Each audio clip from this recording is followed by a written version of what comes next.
દાહોદ જિલ્લા કલેક્ટર શ્રીના અધ્યક્ષસ્થાને મુખ્યમંત્રી ગૌમાતા પોષણ યોજના અન્વયે જિલ્લા કક્ષાના સભ્યશ્રીઓની બેઠકનું આયોજન કરવામાં આવ્યું હતું। આ બેઠકમાં મુખ્યમંત્રી ગૌમાતા પોષણ યોજના અન્વયે ગૌશાળા ખાતે રાખવામાં આવતા પશુઓ માટે માહે એપ્રિલથી જૂન 2025ના તબક્કા માટે કુલ પશુઓ 1223 માટે કુલ ₹33,38,790 ગૌ સેવા અને ગૌચર વિકાસ બોર્ડ દ્વારા તમામ સંસ્થાના બેંકના ખાતામાં RTGS દ્વારા ચૂકવણું કરવામાં આવ્યું છે તેના વિશે ચર્ચા કરવામાં આવી હતી। મુખ્યમંત્રી ગૌમાતા પોષણ યોજના અન્વયે ગૌશાળા ખાતે રાખવામાં આવતા પશુઓ માટે માહે જુલાઈથી સપ્ટેમ્બર 2025ના તબક્કા માટે કુલ 1144 પશુઓ માટે કુલ ₹31,57,440 ચૂકવવા માટેની બહાલી આપવામાં આવી હતી।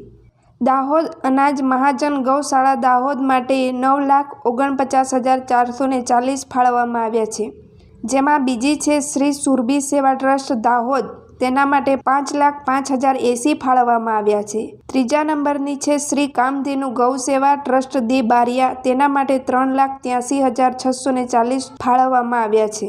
શ્રી સત્યનામ ગોવર્ધન ગૌશાળા ટ્રસ્ટ સાલિયા દે બારિયા માટે 1,10,400 ફાળવવામાં આવ્યા છે।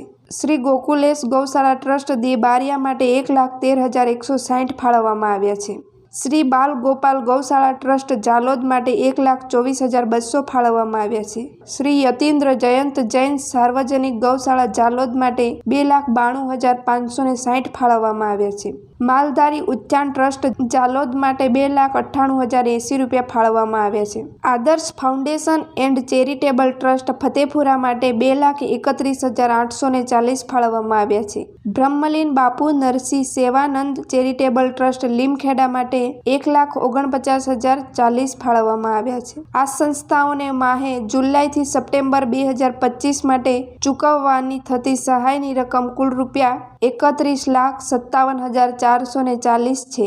ત્યારે આ બેઠકમાં જિલ્લા વિકાસ અધિકારી શ્રી સ્મિત લોઢા, નાયબ પશુપાલન નિયામક શ્રી ડોક્ટર કમલેશ ગોસાઈ, નાયબ વન સંરક્ષક Shri Dahod, chief officer Shri Devgadh Bhariya, chief officer Shri Dahod તેમજ ગૌરક્ષક મિત્રો સહિત સંબંધિત વિભાગના કર્મચારીઓ ઉપસ્થિત રહ્યા હતા।